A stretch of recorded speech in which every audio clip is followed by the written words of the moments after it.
But let's talk Yeah, about mental yeah. health in children. You have kids, teenagers, Oh. né?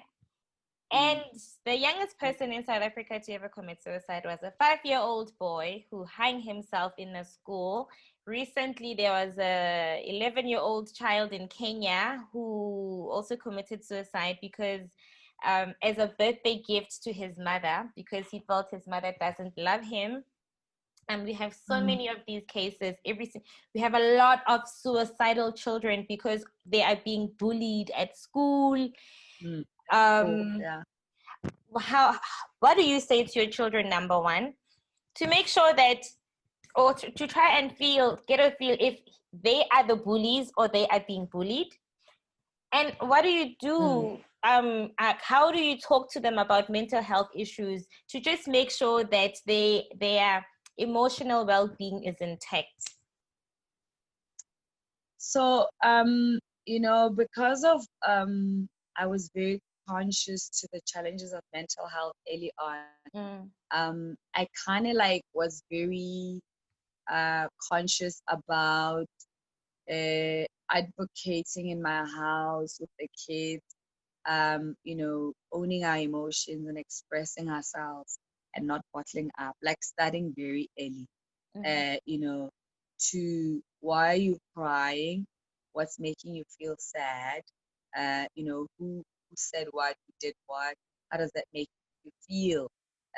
Started like introducing it that like, are you scared? mm, Are you sad? You know, and then because then at first they just like shocked, like, what is this one talking about? And mm, then when it started getting to an age where they start withdrawing, not saying things. Because firstly, there's where there's just tears and tears, and there's not much said, mm, and you have to figure it out. And then there's also a stage where, it's tantrums, and then you figure it. But then once we started, because my son is 15, my daughter is 12. So once we started to where, okay, mommy gets angry, she wants to discipline you. So I was careful with what form of disciplines that we apply. You mm, know, what happens at school is what we try to apply at home. Easy on like smacking and all of that stuff. So it's like minimal punishment, like you can't watch TV, you can't do that and all of that stuff. mm, So slowly, because that's when they taught us. And then when they start being able to like express themselves and write, it's like, you have to tell me how you feel. You can't just cry about it. I need to understand. And then if I'm not here, please write something down. And then if you've done something, write it down so you mm, can actually express that emotion. And it was hard because, especially with the work that I do, because then mm. I'm not around Yeah. sometimes. I can't do certain things. So I really, really had to try to do that. And then now, also with going towards teenagehood, I was very concerned about. I didn't want to deal with, a teenager that's like out of my hand and I have no Mm, control. So it mm, was a case of like, we need to talk about things, how you feel about. So there's no secret subject. There's no um your dad is gonna come, and then if he doesn't come, I'm like, oh yeah, I mean, maybe he forgot, he's busy. No, there's mm, no, there's being honest about stuff. mm, Unfortunately, he didn't make it. You need to ask him why he didn't make it. I think that's not right of him to do that. So mm. we don't be nice to make other people. We don't Yeah. be nice to make to put, yeah. We You don't don't say, cover oh, things I'm coming up. back when, yeah, we don't cover up. We don't say, oh, no, no, no, no, I'll be back just now. Like one of the things that I used to do when my kids were small, I used to tell them, I'm leaving, I will be back after 2 days, you know? Yeah. And Yeah. they're like, no, don't tell them they're gonna cry. I'm like, no, they're going to cry, but they know that I'll be back after 2 days. So Exactly. I'm not going to lie to them and say, oh, no, no, no, mommy's going I'm to the shops, coming I'll be back back. now, No, and then they they have must this know, no, no, expectation, and then it's not met, and then it must it's be, not meant. yeah. No, no. Yeah. And then they must have abandonment issues every time they see you. They don't know whether you're around Ah, because, this they one. must know Yeah. now I'm leaving. They know when I'm back. So there's no, I'm sneaking out. No, no, no. Mm, There's no sneaking out. I mm, am leaving, bye, I'm sorry, you're gonna cry, but you're Sabonana. going to be fine. Yeah, mommy will be back. And then I'm back after 2 days, I'm back. And if I call, hi, I'm where I am. Okay, this is where are you? I'm in Durban. What's happening there? I'll be back. So that was one of the things that I learned earlier on, that I'm gonna communicate honestly about stuff. There's not gonna be. And then if it's like tears, I'm like, why are they tears? Can we talk about, can you wipe the tears, say what you need to say, because if you're crying, we don't know. You know what I mean? And it's tough because they just want to cry about it. You know what I mean? And then also like respecting their space and giving them permission. Like there's no we're going to Coco's house and that's it. No. We're gonna go to Coco's house. Let's go. Is everybody game to go? No, I don't know. I don't want to go to Coco's house. Okay, why didn't I know? I don't feel like going to Coco's house. Okay, you're not going to Coco's house. You know what I mean? It's like that. It's like starting to have open conversations about things. And then if I disagree, mommy disagree. We're gonna have to do this. Unfortunately, that's just how it is. But it's like open conversation. And sometimes it works, sometimes it doesn't work. But it's the consistency. That's also what I had to learn. That it's the consistency. And that they know that they have a right to express themselves. And be because, and also I kept on emphasizing. I don't want to be the last one to hear. Please tell me things. If you can't tell me, at least speak to my brother, or I'll say to my brother, for example, speak to my son. I'm worried about this, or I'm concerned about this. Maybe he'll open up to you. So I was, conscious. I'm very conscious to it. To the fact that he's a boy. I'm a mom. There's things that he's not going to be open to me about. So then I'd rather say speak to him. And then I ask, okay, do you want to speak to someone? Are you sad about this? Do you miss your dad? You know what I mean? Like, go to those subjects that you think they might be uncomfortable, so that the more you talk about them, the more they become uncomfortable. You know what I mean? The more you talk about them because they're uncomfortable, the more they become comfortable to talk about. Exactly. You So that it take doesn't away become that taboo. discomfort. You throw away the discomfort. It doesn't become taboo. You know what I mean? And then it's like the more you do it. So I started doing things like that, and I must say, for me, I feel like um I didn't want to be surprised. I didn't want to be surprised by, oh my God, when kids 10, 15, this is what happened. Or I was just like, I don't want that. And then I also believe in intention. I believe in, we have to be intentional. You know what I mean? And Lord and behold, anything can happen. But at least I need to know that I did the best that I can. I use the information that I have. You know what I mean? Because situations are different. And also, I don't believe that you can start wanting to have a relationship with your child now at 50. You need to be cultivating it, way, way, way before. By the time and then I think, because I think at some point, also one of the things that we parents do is that, we don't cultivate the relationship. We don't teach boundaries. We don't create communication style with our kids, and then we discover things later. So I was just like, no. And also for me, because again, I didn't live with my mom when I was young. I was very conscious of the things that I didn't experience. So I wanted to, but I mean, my work is what has helped me. And because of my interest in mental health, is that it's not the case with a lot of people, because that's not the experience that and I don't even know how my kids are going to turn out. But I'm doing the best that I can under those circumstances. Yeah, it's very important also to treat your children as human beings, because I think that's what a lot of parents do. It's like, I brought you into this world. You are my property. You are going to do what I say to you. And this also creates this problem. No, I can't. I can't. That creates a lot of problems. And also, that language, I had to adjust to it, because I had to say, I don't speak like that to my kids. I'm not going to speak like that, because I know the damage of what that language, that kind of tone has done to kids. And I was like, I'm not doing that. I'm rejecting that. I'm canceling that. Psychologically, spiritually, and otherwise, I'm not doing that. I'm not talking to my kids like that.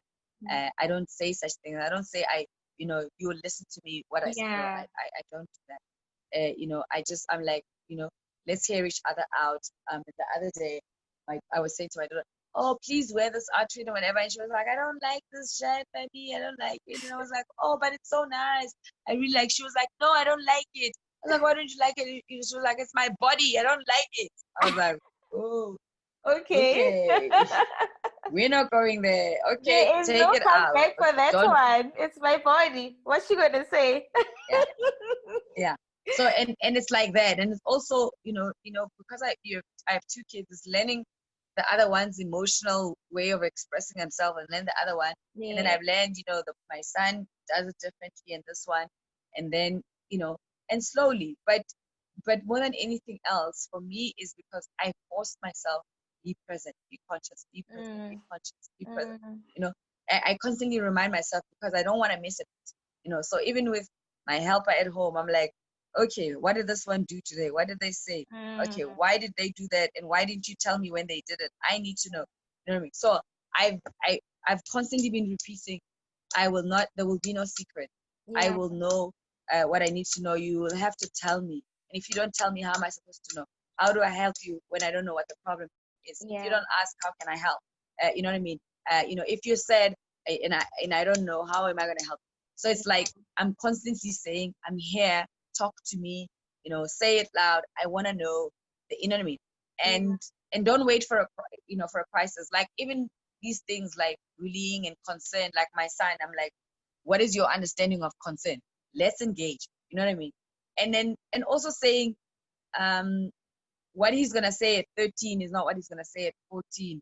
But Yeah. it's like it's the same topic, it's like evolving with them as they Yeah. go with a It's conversation. consistent. Because it's consistent. So I'm very conscious of that, of like we need to be consistent about stuff, because if you don't do that, I don't want to be surprised. I don't want to be like, oh my God, I don't remember me talking about it. I shouldn't, engaging it, Mm, and also and saying to myself, it's not scary. Let's just try it out. You know, mm, if we can have a 5-minute talk about it, great. And if next time we can have a 10 minutes talk, even better. We don't have long-winded debates. yeah. So it's trial and error more than anything else. And that's how I am approaching. And how do you think we can just, I don't know, put an end to children's suicide in South Africa? What do you think needs to be done that speaks directly to the suicide of children? Oh, that is so heartbreaking. I don't know. I really don't have a one-word magic one answer. I think it's a multi-pronged approach. Parents have to really, really, especially modern day parents, they really, really have to change um, their approach. They can't do things how their own parents did them, Mm-hmm. but also they can't just throw money at the children, because that's what's happening with this um, current lot, is that the kids are saying all she does or all he does is just throw money at me. Yeah. They so what, so what, so these kids don't want toys, because now the parents of today are saying, oh, my parents didn't buy me this, they didn't do Yeah. that, so they're buying everything for the kids, but they're not spending time with the kids. Yeah. And then these kids are saying, you buy me all these things, Oh. but you're not spending time with me. Yeah. You know what I mean? So, and it's like to listen. That's one. Parents need to listen. They need to ask the children, Mm. and they must listen. They mustn't assume that because I didn't have lots of shoes when I was a child, buying lots of shoes is Exactly going to is make what's gonna them work happy. for my You're not child. buying. You're Yeah. buying the shoes for yourself. You're not buying the shoes for your Yeah, children. that's true. You're buying them for yourself. You're buying the shoes for yourself. So, you know what I mean. So at first it looks cute and it looks like it's nice, but Mm, then when the child says, uh, mommy, you're not making time, or I'm afraid to tell you this because I think I'm gonna bother you. mm, Then you need to know that, they feel like there's a they're problem. burdening you. Yeah. Then you need to say, no, you don't bother me. You will never bother me. That's what Mm, I say to my son. You'll never bother me. mm, You will never bother me. I need to know everything. So it doesn't matter how small or how big it is. And we need, I need to know, because I want to help. Because if I don't know, I can't help you. Yeah. And I think the parents need to be vulnerable with their children as well, because this thing of like, I'm the mother, I'm in charge, I'm the parent, I'm in charge, it's not helping. You know what I mean? So throwing money at the problem is not helping. You know, you going and being away for long because you're trying to feed the family, it's not helping. You know, the kids want to go to the movies, they want to watch TV with you, they want to chat, you know. So at least try something. If there's those three, at least something must happen once a week, or you must be consistent with something. You know, if it's going to the movies, you must be consistent with that. If it's chatting to them, there must be something that you're doing that is you know, on the list of things. And ask them also. I think ask these kids, they, you know, they express themselves, they say these things. I think we need to, it's trial and error. yeah, I think we need to also figure out, like, I don't know, I need to do some research on this and find out what the statistics are, to find out what are the reasons of these suicides, you know, because I think we need to address the reasons even more. For example, bullying causes can lead a child to commit suicide, right? So we need to be addressing the bullies, you know, because in this case, the kid who commits suicide is the victim. And it's like we're always asking for answers from the victims instead of the perpetrators. Every time. So I think we have to, I mean, with everything, gender-based violence, women are being killed or beaten, and then we say to women, what can you do to change this? I don't know. Ask the man who's beating me, you know? Who's beating me, so same thing with the So I think also, you know, again with bullying, for example, because also that one also involve parents, is like, you know, parents mustn't only just be thinking that my child can be a victim of being of bullying. My child can be a bully. My child can be, you need to think about, you need to say, my child can be a bully. You know, if my child bullies someone, you know, if my child is a bully, what do I need to look out for? You know, understand both sides of it and have a conversation about it. Because, you know, you find that your child is bullied at school and then they bully someone else at church. Someone else. You know what I mean? Exactly. Somewhere else. So it's like, so it's almost like, just don't be going, oh no, they're bullies. You know, you know, our children are being bullied. There's parents whose children are the ones who are bullying people, and it can be your child as well. So to try and look at things from like you know, both angles. And again, with the thing that we said, with, you know, you must always think that it can be me, it can happen to me. And if it happens to me, you know, what do I need to know if this ever happened to me, and work backwards. You know, again, you know, so and like my, you know, my child, for example, had a traumatic bullying experience, you know, beginning of the year, and then I was like, okay,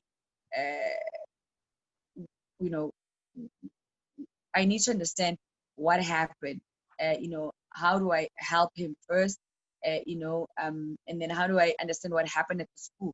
You know, but then at the same time, you know, use that moment to empower them, so that they can deal with if it happens again, or address other things. You know, for example, like you know, he was bullied in the bus, and then he was like so traumatized. He was like, oh my god, this boy beat me. And then, you know, I felt like blood like coming out of my head and whatever.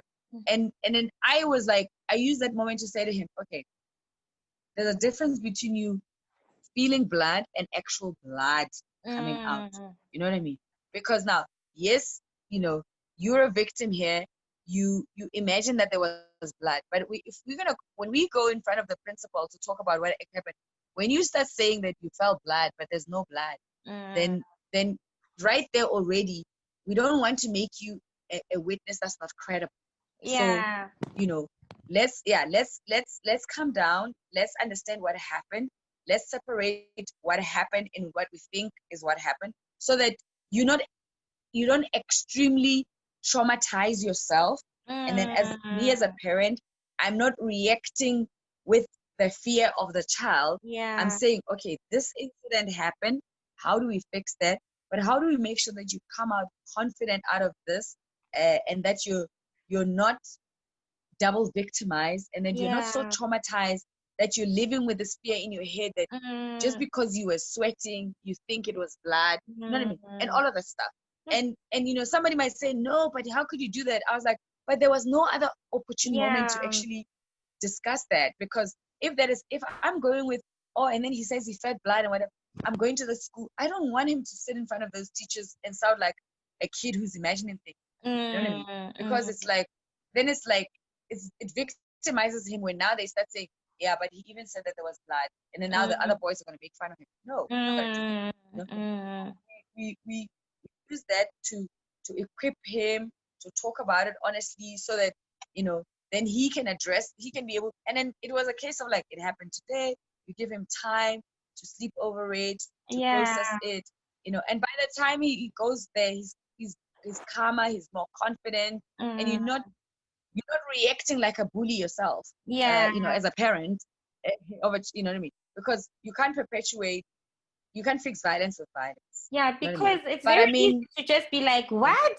We are going there. We are going to fix him. we're going there. Yeah, we're going to fix it. But also, again, I'm speaking from a place of privilege, and in hindsight, because I've got the experience that I have in dealing with, with the work that I do, I can do that. But that's not what a lot of parents, have the experience of. I can only share from the experience, say that's how I dealt with it. Because one, I know my child, and these were the concerns that I was having. I understood that he was traumatized. I knew that once he comes down, he could be able to articulate and express himself. And in that way, he's more empowered. Then I didn't have to say, yeah, and then this is what happened to him, and this is, and then just make the situation worse. Then I'm like, okay, now that you're calmer, you can remember everything, you can process everything, you should be able to. And then I write a letter to the school, I follow the process, because sometimes, the way we react just makes the situation worse. And a lot of parents, for example, they take their child out of the school, and then it's over there. And then, but there's extreme cases of bullying that actually need extreme cases of responses. So we need to treat each case accordingly. Yeah, that's so true. Sure. Penny, we are going on and on and on. The last thing I'm going to ask you is, I heard you talking about... Yeah, because I'm going to fall asleep. I heard you talking about wanting to start a school for, I think, girls who want to come into the industry that you're in, correct? Yeah. So tell me a little bit about that. What is this school going to be about? What is it? What are the critical things that you feel girls in the industry should be learning about, or that they should know? What is the key thing that you want to teach at this school? Once upon a time, I actually thought, it's just for girls in the industry that I'm in, because obviously that was based on my lived experience. But I just think it's like a holistic thing. It's actually not even just about girls. It's really about following your passion, and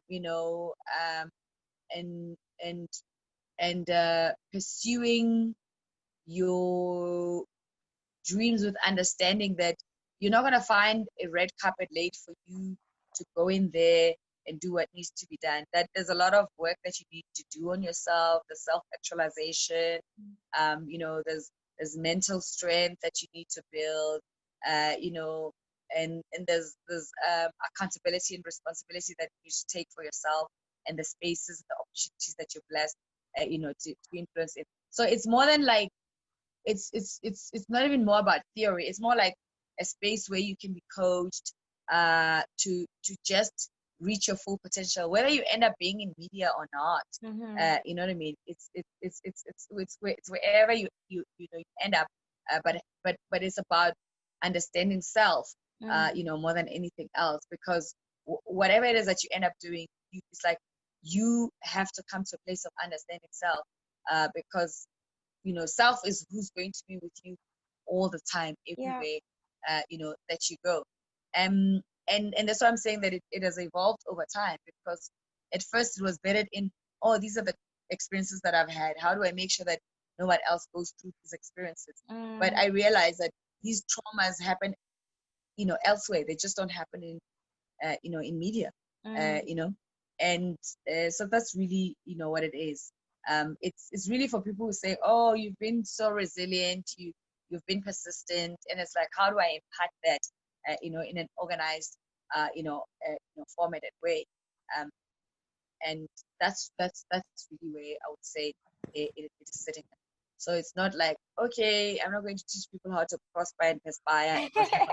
I'm going to teach them, about, following your purpose, being passionate about what you're doing, tapping into your power, and other things that really you don't get at school, because Yeah. at school you write, you pass, and whatever. Whereas in life you live, you lead, you experience, you succeed, you have setbacks, you don't Yeah. fail, you have setbacks, The exam and comes, then you have you to pick yourself fall. up, and yeah, you Mm, fall, and then you have to get up, and then me and you know that those are conversations that we don't necessarily have in Black families. mhm. Nobody tells you that you could be qualified and educated and still not get the dreams that you want. Yeah. That it will take even longer. And what do you do in times like that? You're gonna Mm, need faith. You're gonna need perseverance. You're gonna need to self-actualize. And sometimes you even need to move away from what you've studied for and divert your dream to something else, so you can still get to that dream, but not at the time that mm. you want. Because a lot of times as young people think, I go to school, I finish now at 23, I must just get the best paying job, and I'm qualified, I must be a manager by 30, Mm, my life will mm. be perfect. No, it won't. Yeah.